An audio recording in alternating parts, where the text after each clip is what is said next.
ആകാശവാണി. നമസ്കാരം. പ്രാദേശിക വാർത്തകൾ വായിക്കുന്നത് കരോൾ ത്രേസ്യാമ അബ്രഹാം. പ്രധാന വാർത്തകൾ. ഇതിഹാസ ഗായിക എസ് ജാനകിക്ക് അന്ത്യാഞ്ജലി അർപ്പിച്ച് നാട്. വിടവാങ്ങിയത് ഇന്ത്യൻ ചലച്ചിത്ര സംഗീത ലോകത്തെ അനശ്വര ശബ്ദം. ത്രിരാഷ്ട്ര സന്ദർശനത്തിന് ശേഷം പ്രധാനമന്ത്രി നരേന്ദ്രമോദി ന്യൂഡൽഹിയിൽ തിരിച്ചെത്തി. കൊച്ചി കോർപ്പറേഷന്റെ മൂന്നാമത് റോറോ സർവീസ് മുഖ്യമന്ത്രി വി ഡി സതീശൻ ഉദ്ഘാടനം ചെയ്തു. റോറോയിൽ സ്ത്രീകൾക്ക് സൌജന്യ യാത്രയായിരിക്കുമെന്ന് മുഖ്യമന്ത്രി. വയനാട്ടിലെ തുരങ്ക നിർമ്മാണ പ്രദേശത്തെ മണ്ണിടിച്ചിലിൽ കാണാതായ ഹിമാചൽ സ്വദേശിയുടെ മൃതദേഹം കണ്ടെത്തി. അപകടത്തെ സംബന്ധിച്ച റിപ്പോർട്ട് 1 മാസത്തിനകം സമർപ്പിക്കാൻ അന്വേഷണ സമിതിക്ക് സർക്കാർ നിർദ്ദേശം.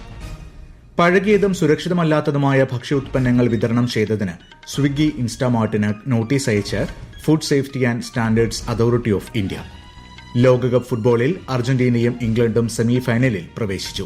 വിംബിൾഡൺ ടെന്നീസ് പുരുഷ സിംഗിൾസ് വനിതാ ഡബിൾസ് ഫൈനലുകൾ ഇന്ന്. വാർത്തകൾ വിശദമായി. അനശ്വര ഗായിക എസ് ജാനകി വിടവാങ്ങി. ഇന്നലെ രാത്രി മൈസൂരു അപ്പോളോ ആശുപത്രിയിലായിരുന്നു അന്ത്യം. ആരോഗ്യപരമായ ബുദ്ധിമുട്ടുകളെ തുടർന്ന് ചികിത്സയിലിരിക്കെയായിരുന്നു വിയോഗം. 88 വയസ്സായിരുന്നു. 6 പതിറ്റാണ്ടിലേറെ സുന്ദരനാദത്തിലൂടെ ആസ്വാദകരെ വിസ്മയിപ്പിച്ച എസ് ജാനകി ഇന്ത്യൻ ചലച്ചിത്ര സംഗീത ലോകത്തെ ഇതിഹാസ ഗായകരിൽ ഒരാളാണ്. അനുരാഗത്തിന്റെ ആനന്ദത്തിലും നഷ്ടപ്പെടലിന്റെ വിങ്ങലിലുമെല്ലാം മലയാളിക്കൊപ്പം ചേർന്നു നിന്ന നാദപൂർണിമയാണ് എസ് ജാനകി. ആ ശബ്ദം താരാട്ടായും പ്രണയമായും വിരഹമായും നിറഞ്ഞു നിന്നു. 1938 ഏപ്രിൽ 23 ആന്ധ്രാപ്രദേശിലെ ഗുണ്ടൂർ ജില്ലയിൽ ജനിച്ച ജാനകി 3-ാം വയസ്സിൽ തന്നെ സംഗീതത്തോട് ആഭിമുഖ്യം പ്രകടിപ്പിച്ചു. ഭാഷകൾക്കും കാലദേശങ്ങൾക്കുമപ്പുറം ആസ്വാദകരിൽ പെയ്തിറങ്ങിയ ഈണങ്ങളുടെ മഹാറാണി പാടിത്തീർത്തത് 48,000-ഓളം ഗാനങ്ങളാണ്. 1957 വിധിയൻ വിളയാട്ട് എന്ന തമിഴ് സിനിമയിൽ ടി ചലപതിറാവു ഈണം പകർന്ന ഗാനം ആലപിച്ചുകൊണ്ട് ചലച്ചിത്ര പിന്നണി ഗാനരംഗത്ത് അരങ്ങേറ്റം കുറിച്ച എസ് ജാനകി എം.എസ്. ബാബുരാജ്, എം.എസ്. വിശ്വനാഥൻ, ഇളയരാജ, എ.ആർ. റഹ്മാൻ തുടങ്ങി ഒട്ടേറെ സംഗീത സംവിധായകരുടെ പ്രശസ്ത ഗാനങ്ങൾക്ക് ശബ്ദമായി മാറി. ഒരു കൊച്ചു സ്വപ്നത്തിൻ, ഉണരുടരു ഉണ്ണിപ്പൂവേ, നാഥാ നീവരും കാലോച്ച തുടങ്ങി ഒട്ടേറെ നിത്യഹരിത ഗാനങ്ങൾ ആ ഇതിഹാസ ഗായിക സംഗീത ലോകത്തിന് സമ്മാനിച്ചു. ഓരോ ഗാനവും അനുഭൂതിയാക്കി മാറ്റിയ എസ് ജാനകി എന്ന ഗാനകോകിലം സംഗീത ആസ്വാദകരുടെ മനസ്സിൽ ചിരകാലം ജീവിക്കും. News desk, Akashvani.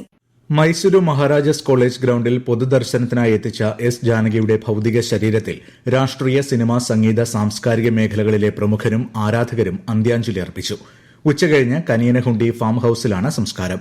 സംസ്കാര ചടങ്ങിൽ സംസ്ഥാന സർക്കാരിനെ പ്രതിനിധീകരിച്ച് മന്ത്രി റോജി എം ജോൺ പങ്കെടുക്കും. എസ് ജാനകിയുടെ നിര്യാണത്തിൽ രാഷ്ട്രീയ, ചലച്ചിത്ര, സംഗീത രംഗത്തെ നിരവധി പ്രമുഖർ അനുശോചനം രേഖപ്പെടുത്തി. തലമുറകളെ അസാധാരണമായ ഗാനങ്ങളിലൂടെ ആകർഷിച്ച എസ് ജാനകിയുടെ സംഗീത ജീവിതം കാലാതീതമാണെന്ന് രാഷ്ട്രപതി ദ്രൌപദി മുർമു അനുസ്മരിച്ചു. എസ് ജാനകിയുടെ വിയോഗം സംഗീത സാംസ്കാരിക ലോകത്തിന് നികത്താനാവാത്ത നഷ്ടമാണെന്ന് പ്രധാനമന്ത്രി നരേന്ദ്രമോദി സാമൂഹ്യമാധ്യമ കുറിപ്പിൽ പറഞ്ഞു. ഉപരാഷ്ട്രപതി സി.പി. രാധാകൃഷ്ണൻ, മുഖ്യമന്ത്രി V D Satheesan, speaker Thiruvanchoor Radhakrishnan, പ്രതിപക്ഷ നേതാവ് പിണറായി വിജയൻ അടക്കമുള്ളവരും അനുഗ്രഹീത ഗായികയ്ക്ക് ആദരാഞ്ജലി അർപ്പിച്ചു. അതുല്യമായ ശബ്ദം കൊണ്ടും അസാധാരണമായ വൈദഗ്ധ്യം കൊണ്ടും അനുഗ്രഹീതയായ ഗായികയാണ് എസ് ജാനകി. അനശ്വരമായ ഒട്ടേറെ ഗാനങ്ങളാണ് അവർ മലയാളിക്ക് സമ്മാനിച്ചത്. മലയാളിയുടെ പ്രിയപ്പെട്ട എസ് ജാനകിയെക്കുറിച്ച് ആകാശവാണി മുൻ അസിസ്റ്റന്റ് ഡയറക്ടറും പിന്നണി ഗായകനുമായ ജി ശ്രീറാം ആകാശവാണി വാർത്തകളോട്. നമ്മെല്ലാം വിട്ടുപിരിഞ്ഞ് ജാനകിയമ്മ പോയി കഴിഞ്ഞു. 40,000-ലേറെ പാട്ടുകൾ നമുക്ക് സമ്മാനിച്ചിട്ടാണ് അമ്മ യാത്രയായത്. ഓരോ പാട്ടും ഓരോ ലൈബ്രറിയാണ്. പുതുതലമുറയ്ക്കും നമുക്കെല്ലാം തന്നെ ആ പാട്ടിനെ വിശകലനം ചെയ്ത് പഠിച്ചെടുക്കാൻ കഴിയും എന്നുള്ളതാണ്. എങ്ങനെയാണ് ഓരോ വാക്കും ഉച്ചരിക്കേണ്ടത്, ഭാവത്തിനനുസരിച്ച് എങ്ങനെ മോഡുലേഷൻ കൊടുക്കണം എന്നൊക്കെ ഓരോ പാട്ടും ഓരോ പാഠപുസ്തകങ്ങൾ കൂടുകയാണ്. 6 ദിവസത്തെ വിദേശ പര്യടനത്തിന് ശേഷം പ്രധാനമന്ത്രി നരേന്ദ്രമോദി ഇന്ത്യയിലെത്തി. ഇന്തോനേഷ്യ, ഓസ്ട്രേലിയ, ന്യൂസിലൻഡ് എന്നീ രാജ്യങ്ങളാണ് അദ്ദേഹം സന്ദർശിച്ചത്. രാഷ്ട്രീയ നേതൃത്വങ്ങളുമായി ഉഭയകക്ഷി ചർച്ചകൾ, വ്യവസായ സമൂഹവുമായുള്ള കൂടിക്കാഴ്ചകൾ എന്നിവ അടങ്ങിയതായിരുന്നു പ്രധാനമന്ത്രിയുടെ വിദേശ പര്യടനം.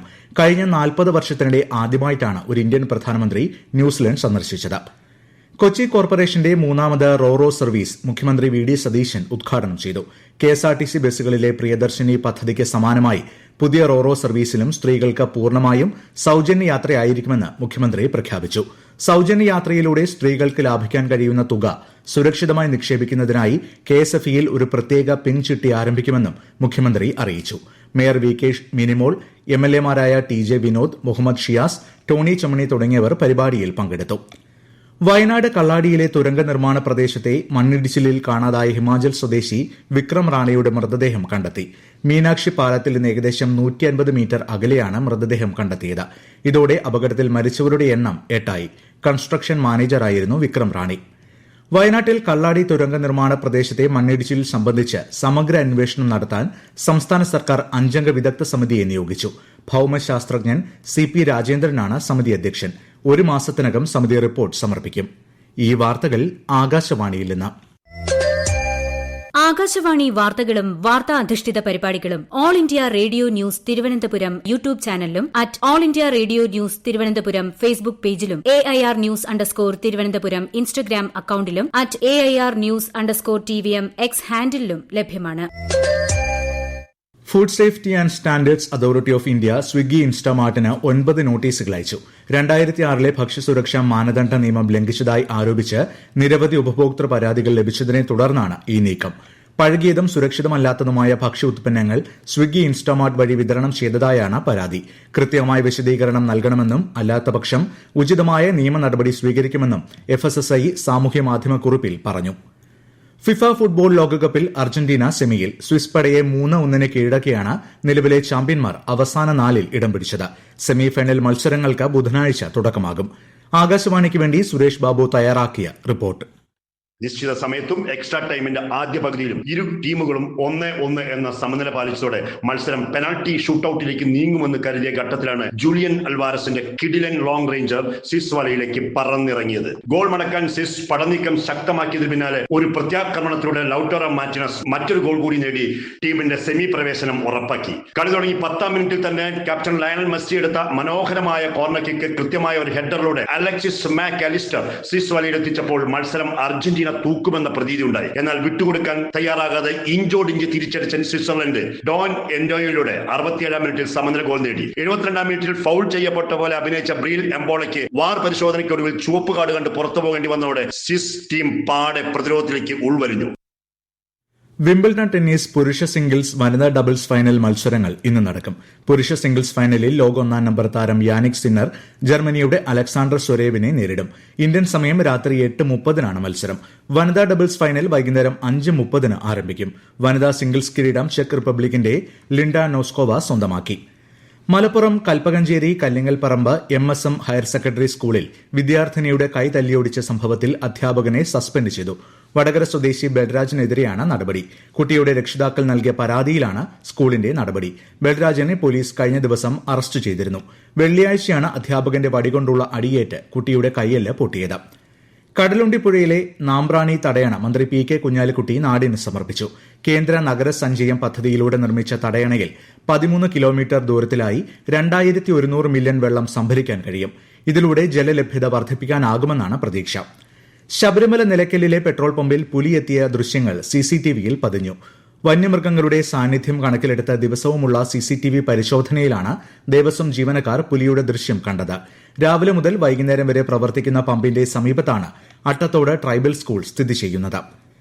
കണ്ണൂർ കൂടാലിക്കടുത്ത് കാർ മരത്തിലിടിച്ചുണ്ടായ അപകടത്തിൽ പരിക്കേറ്റ് ചികിത്സയിലായിരുന്ന 5-ാമത്തെ ആളും മരിച്ചു. തൃശൂർ പൂങ്കുന്നം സ്വദേശി ആദിത്യ കൃഷ്ണദീപാണ് മരിച്ചത്. ബംഗളൂരുവിൽ നിന്ന് കണ്ണൂരിലേക്ക് വരികയായിരുന്ന കാർ വെള്ളിയാഴ്ച അർദ്ധരാത്രിയോടെയാണ് അപകടത്തിൽപ്പെട്ടത്. പ്രധാന വാർത്തകൾ വീണ്ടും. ഇതിഹാസ ഗായിക S ജാനകിക്ക് അന്ത്യാഞ്ജലി അർപ്പിച്ച് നാട്. വിടവാങ്ങിയത് ഇന്ത്യൻ ചലച്ചിത്ര സംഗീത ലോകത്തെ അനശ്വര ശബ്ദം. ത്രിരാഷ്ട്ര സന്ദർശനത്തിന് ശേഷം പ്രധാനമന്ത്രി നരേന്ദ്രമോദി ന്യൂഡൽഹിയിൽ തിരിച്ചെത്തി. കൊച്ചി കോർപ്പറേഷന്റെ 3ാമത് റോറോ സർവീസ് മുഖ്യമന്ത്രി VD സതീശൻ ഉദ്ഘാടനം ചെയ്തു. റോറോയിൽ സ്ത്രീകൾക്ക് സൌജന്യ യാത്രയായിരിക്കുമെന്ന് മുഖ്യമന്ത്രി. വയനാട്ടിലെ തുരങ്ക നിർമ്മാണ പ്രദേശത്തെ മണ്ണിടിച്ചിലിൽ കാണാതായ ഹിമാചൽ സ്വദേശിയുടെ മൃതദേഹം കണ്ടെത്തി. അപകടത്തെ സംബന്ധിച്ച റിപ്പോർട്ട് 1 മാസത്തിനകം സമർപ്പിക്കാൻ അന്വേഷണ സമിതിക്ക് സർക്കാർ നിർദ്ദേശം. പഴകിയതും സുരക്ഷിതമല്ലാത്തതുമായ ഭക്ഷ്യ ഉത്പന്നങ്ങൾ വിതരണം ചെയ്തതിന് സ്വിഗ്ഗി ഇൻസ്റ്റാമാർട്ടിന് നോട്ടീസ് അയച്ച് food Safety and Standards Authority of India. ലോകകപ്പ് ഫുട്ബോളിൽ അർജന്റീനയും ഇംഗ്ലണ്ടും സെമി ഫൈനലിൽ പ്രവേശിച്ചു. വിംബിൾഡൺ ടെന്നീസ് പുരുഷ സിംഗിൾസ് വനിതാ ഡബിൾസ് ഫൈനലുകൾ ഇന്ന്. പ്രാദേശിക വാർത്തകൾ കഴിഞ്ഞു. അടുത്ത വാർത്താ പ്രക്ഷേപണം 12:50.